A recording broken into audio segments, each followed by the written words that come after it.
Well, hello AJAers. Thanks for joining me for this Animal Justice Academy module, Conflict and Bridge Building Tools. I'm really happy to be here with you today to explore tools that you can use when you inevitably encounter conflict in your animal advocacy and within the animal advocacy community. Not only so that you can break down walls and be more persuasive in inspiring positive change, but also so that you don't get utterly drained by the drama of it all. I know you've seen tons of me, but let me give you more of a formal introduction. Not only am I an animal rights activist and director of Animal Justice Academy, as well as a campaign strategist with Animal Justice, my day job is as a coach for Changemakers. So I work with activists, social entrepreneurs, healers, anybody that's trying to make a bigger difference in the world with the inner work, high performance habits, and strategies to take them and their mission to the next level. And bridge building is an especial passion of mine in this capacity. So, you're all here because you care a lot. You've got big hearts or a real deep sense of justice that makes you want to stop animals from suffering. But meanwhile, it feels like most of the world is in opposition to you. Sometimes it feels like most of the animal protection movement is in opposition to you. And if we don't have some healthy ways of dealing with the inherent conflict that comes with being an animal activist, we can get so wrapped up and desperate in trying to be right that we cause more damage than good. Or we get so overwhelmed by the energy of conflict that we burn out. We can lose connection with that love or integrity that originally inspired us to want to help. And none of those scenarios are going to get us as a movement anywhere. So here's a little something to start with to help you reframe conflict so it doesn't feel so crappy. When conflict comes up, if you're able to work with it in the right way, get this, it can actually become a learning and a bridge building opportunity. So, let's take you through some ideas and tools you can use for navigating conflict and even possibly bridge building. Not only with those who oppose your animal protection views or values, but also from people within the animal protection movement. What? Conflict within the AR movement? Say it ain't so. Yes, I'm afraid that as every worthwhile social justice movement finds, there's always bound to be some friction inside the community. It's just part of the growth process. However, it's how we deal with that friction that defines us as a community. First of all, just a little adjustment. Conflict gets particularly cutting when we approach it with the energy that we're fighting an enemy, we're at battle, we're at war. Instead, a framework that has really helped me is to consider everyone as a potential ally. I mean, look at it. No matter how different our views might be, we all share this world, we all have pain and wish for comfort, we're all made of the same stuff, and in fact, according to science, we're all the same energy, just expressing itself in different temporary forms. I could get all existential on you right now, but don't worry, I won't. So acknowledging this illusion of separation we're all pretty well stuck in can be a first step in dismantling this no-win sense of us and them. Now, why would we want to dismantle the idea of us and them? Isn't that what keeps us resolved and protecting and fighting and conquering in our mission? Well, for one, this energy of always being in opposition and conflict is so hard on us. It's one of the number one reasons folks in this movement burn out or drop out. You just can't stay in this place of constant battle without doing harm to yourself emotionally and physically sometimes with stress-related conditions. Second, the idea of us and them isn't good for the animal rights movement, so it's not good for the animals. If we're truly working to end animal suffering and stop animal agriculture from completely destroying our environment, we can't be alienating people left, right, and center. We've got to be bringing them into this circle of compassion for animals in droves. As the late Tommy Raskin said, I'm working for a vegan world, not a vegan club. The other really important thing to consider is we're not going to help create a world where compassion and freedom thrive, the kind of world where animals could actually be liberated, if in our everyday life we're all cultivating anger, shame, and disconnection. As Martin Luther King Jr. said, darkness cannot drive out darkness, only light can do that. Hate cannot drive out hate, only love can do that. Hey, shaming people may get them to stop what they're doing momentarily, but when people change just out of shame and not out of true understanding and connection, it doesn't last. If we want a world of love and integrity, we need to start trying to weave those qualities into our everyday and our every action. Now, just to be clear, that doesn't mean not standing up strongly and consistently, and sometimes very loudly and directly, for animals. But it's about that action coming from a place of love and integrity, as opposed to maybe anger or desperation. Love and integrity that we wish to see the world grow into. So, staying rooted in a place of love and integrity, even in the face of conflict. How the hell do we do that? I mean, how do you manage love and integrity when that Facebook friend keeps commenting, bacon on every farmed animal photo you post? Or when you hear for the umpteenth time at a protest somebody yelling at you to get a job? Or when a fellow animal advocate gets nasty about how you're doing things or not doing things? Are you feeling your blood pressure going up just a little listening to these scenarios? Like, it's stressful. Okay, well, the first step. Often understanding that hurt is mostly caused by those who are hurting can start to nudge us back a little bit, at least, into a place of love and integrity. I try to tell myself over and over again that people are doing the best they can from what they know and are capable of. Most destructive behavior comes from pain, fear, lack of access to knowledge, or the inability to learn.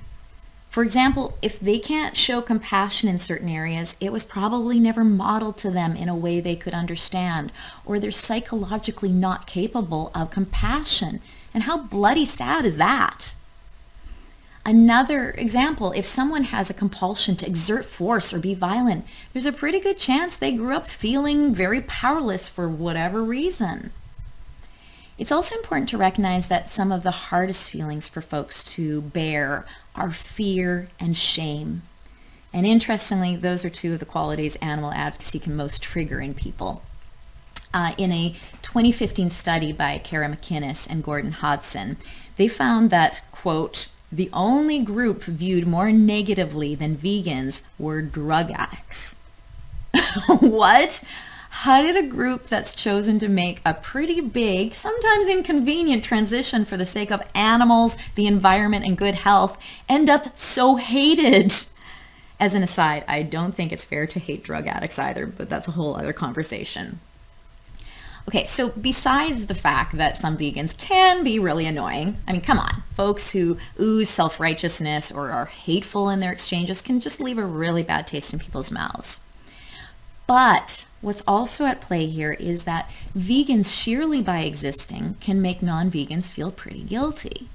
I mean, vegans can show others that it's possible to eat and live in a way that does less harm to animals and the environment. And that can trigger other folks' shame for not making this change themselves, especially if they have an affinity for animals. And I think we all know how awful it is to feel ashamed.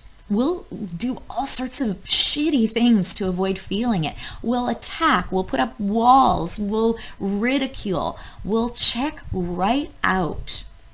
So there's the shame box ticked. Now let's look at the fear box. I think the other reason vegans are sometimes treated like enemy number one, and vegans, animal activists, whomever, is that we're a threat to long-held traditions and the status quo, and people lose their shit with huge change, especially when they really rely on certain habits for their identity or their comfort. So it's no wonder people can get so nasty with animal advocates. We're pretty big old scary things to them. Now, you might be thinking, well, buck up, snowflake. Don't be so weak and selfish. And that's when we know it's time to get out a tool to help dissolve the judgment. After all, as a mentor of mine, Denise Lynn, once taught me, the moment you start to judge someone is the moment you lose your ability to influence them.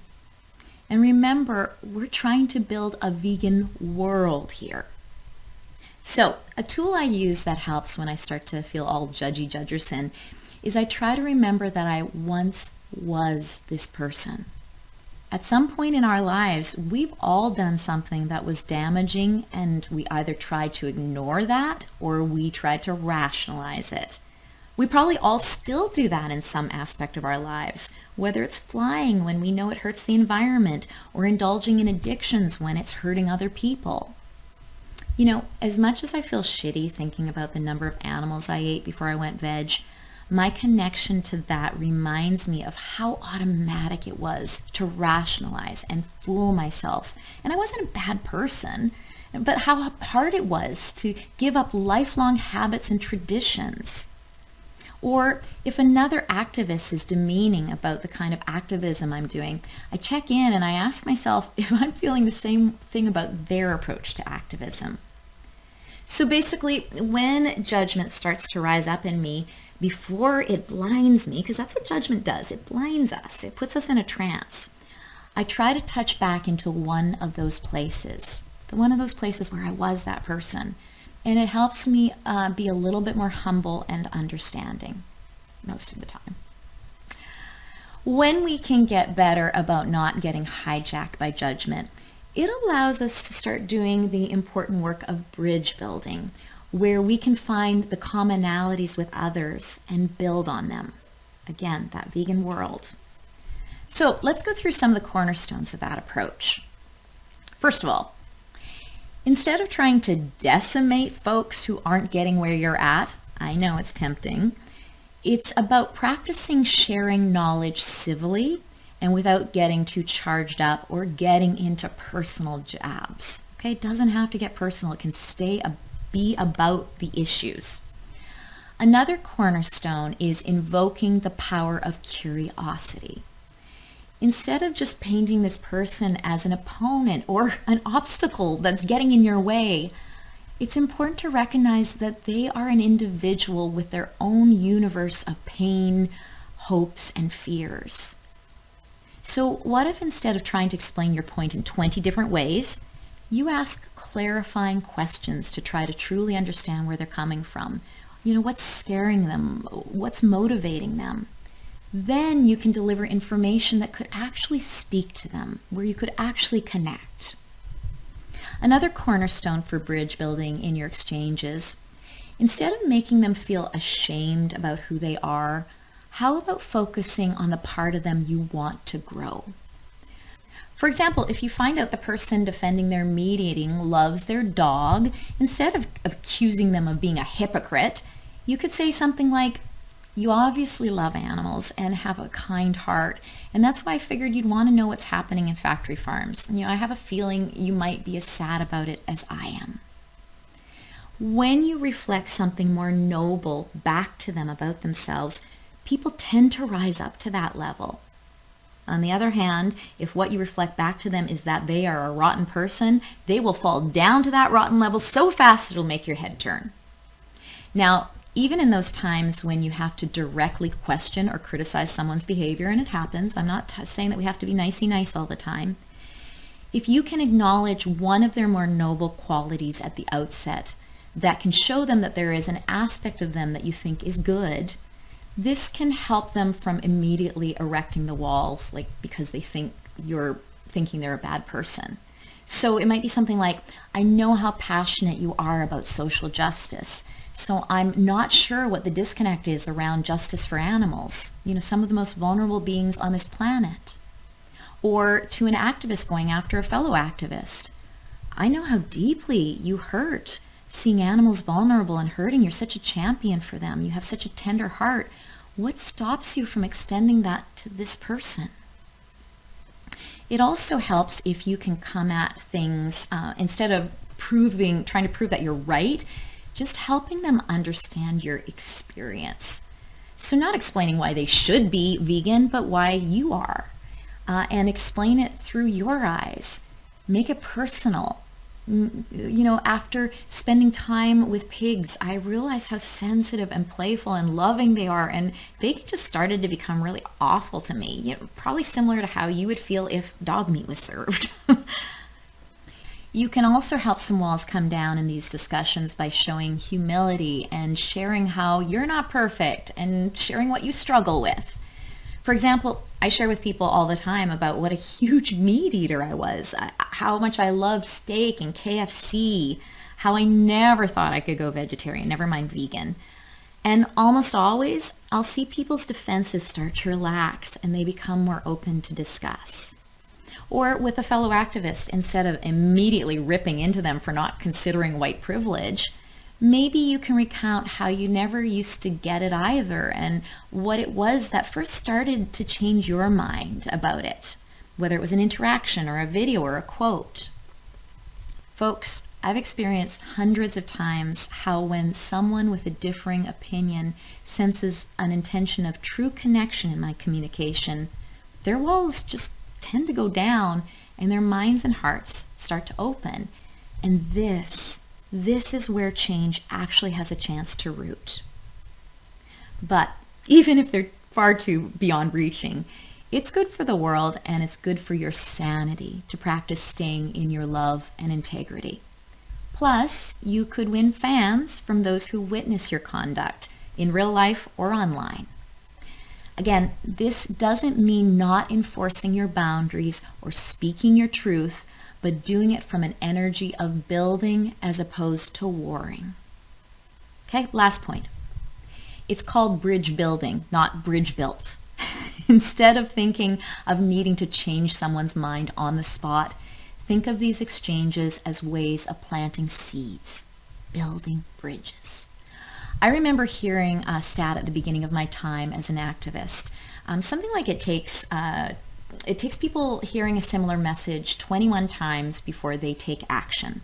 And I don't know how accurate that stat is, but I like to keep it in mind. Because sometimes you're lucky to hit someone on the 21st time, and it's so satisfying. But often you're going to actually be just the first, or the 6th, or maybe the 20th.